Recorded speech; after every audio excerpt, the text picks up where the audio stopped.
Oi gente, bem-vindos ao canal, meu nome é Amanda e o vídeo de hoje é sobre o método Suzuki. Esse é um assunto que eu gosto muito e faz parte da minha vida desde que eu comecei a fazer aula de violino.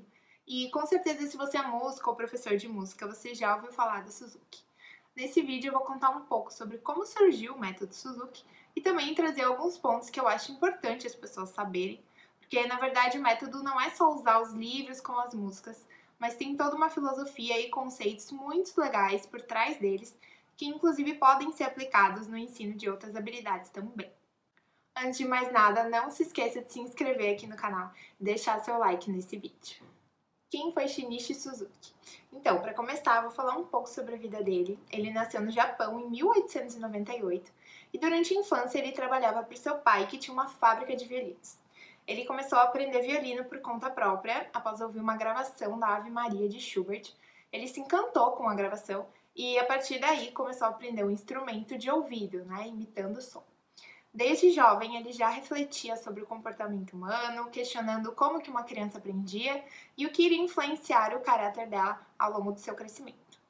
Já adulto, Suzuki foi para Berlim, na Alemanha, onde estudou com o violinista Karl Klinger, e lá também conheceu Albert Einstein, que também era violinista. Além de Einstein, foi na Alemanha que ele conheceu sua esposa Waltraud, que sempre o apoiou muito no seu trabalho, e tiveram um longo casamento até a morte do Suzuki em 1998. Se você está tentando fazer a conta, ele faleceu com 99 anos de idade. O casal não teve filhos, mas o seu legado impactou e ainda faz diferença na vida de muitas crianças ao redor do mundo. Então, como surgiu o método Suzuki? Aos 30 e poucos anos, Suzuki já estava de volta ao Japão. Começou a dar aulas para crianças bem pequenas a partir ali dos 3, 4 anos de idade. Naquela época, isso era algo totalmente inovador, porque acreditavam que as crianças só conseguiriam aprender um instrumento a partir ali dos 10, 11 anos de idade, ou então se elas fossem gênios e prodígios da música. Suzuki nessa época já refletia muito sobre como as crianças aprendiam e já tinha essa ideia de que todas podem aprender uma nova habilidade devido à sua grande capacidade de adaptação. Em 1945, o Japão estava completamente arrasado devido à Segunda Guerra Mundial, e essa foi uma época muito difícil para Suzuki, pois ele teve que ficar fisicamente separado da sua esposa. Também sofreu com sérios problemas de saúde. Porém, foi nessa época que sua filosofia de ensino, que hoje também é conhecida como educação do talento, ou método da língua materna, ganhou ainda mais força. Ele acreditava que somente cuidando da educação e do caráter das crianças é que eles conseguiriam reerguer o Japão, e através da música, ele buscava fazer com que as crianças recuperassem a confiança nelas mesmas, tivessem algo com o que se alegrar e desenvolvessem a persistência necessária para usar em todas as áreas da vida. Suzuki acreditava que todas as pessoas podem aprender uma nova habilidade, por isso também o nome Educação do Talento. Ao observar as crianças, ele viu que elas aprendiam a falar por imitação, após ouvir muitas e muitas vezes o idioma e receber muito incentivo para falar as primeiras palavras. Suzuki percebeu que as crianças só podem reproduzir o que está presente no ambiente em que elas vivem e também aprendem muito por observação, principalmente observando outras crianças. Obviamente, uma criança que mora no Brasil e só convive com pessoas que falam português com ela não vai aprender a falar japonês do nada, né? Por isso que veio o nome Método da Língua Materna.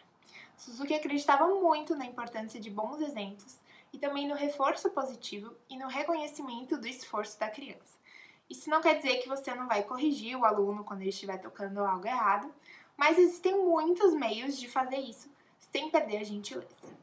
Isso se relaciona muito com a disciplina positiva, que está bem em evidência atualmente na educação infantil.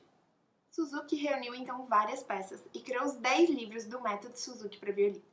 A primeira música do livro 1 é o tema de Brilha, Brilha, Estrelinha, mas Suzuki também adicionou variações, ou seja, o aluno toca as notas do tema, porém com ritmos diferentes.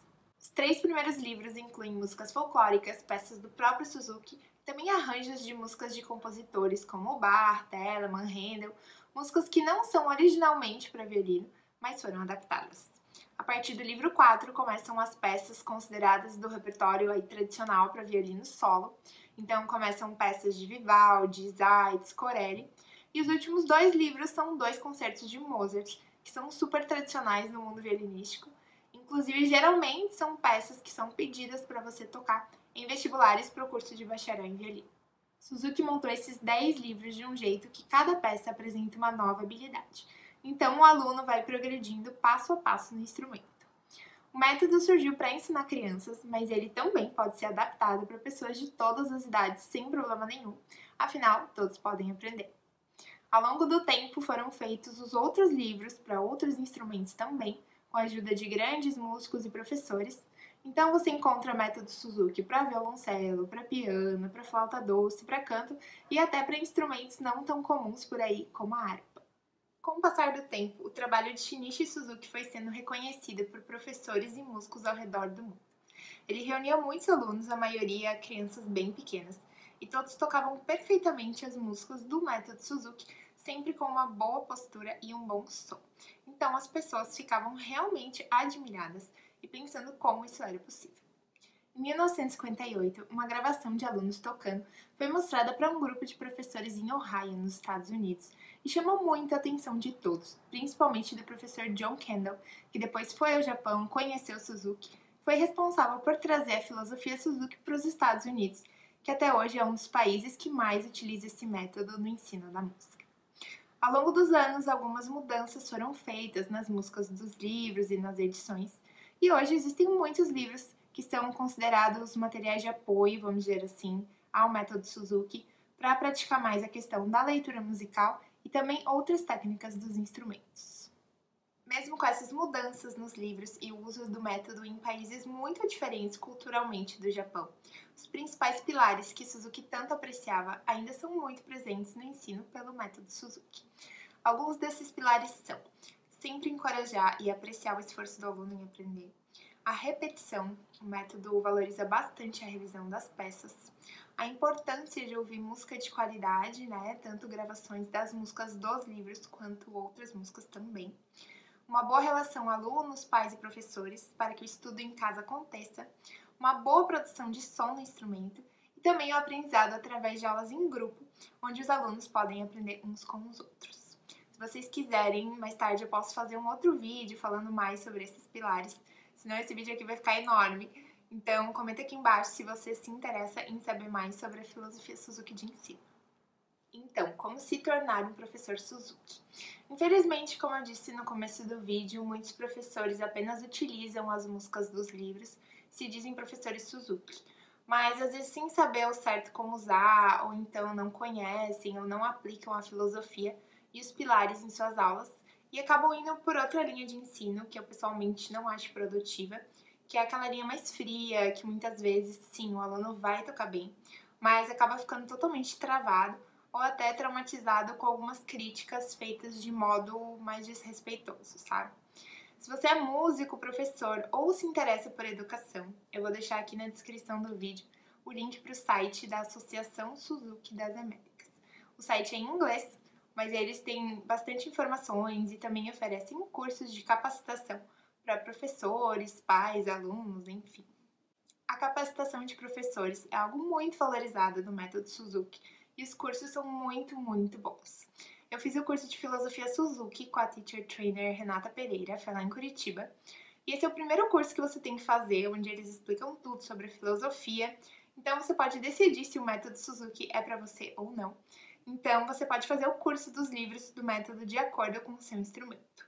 Eu também fiz o curso do livro 1 para violino com o professor argentino Eduardo Loduenha e também foi maravilhoso. Além dos teacher trainers serem ótimos músicos e professores, o processo seletivo para virar trainer é bem rigoroso.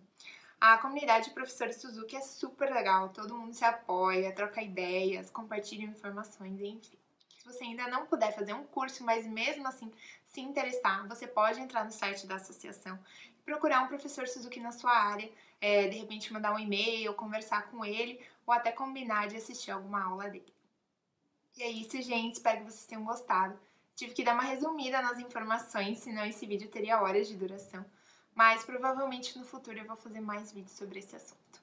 A maioria das informações aqui desse vídeo vieram do livro que o próprio Shinichi Suzuki escreveu, chamado Educação é Amor.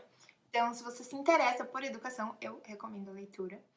Vou deixar também na descrição do vídeo o link para o meu artigo do TCC da pós, que foi sobre a filosofia Suzuki, e o meu Instagram.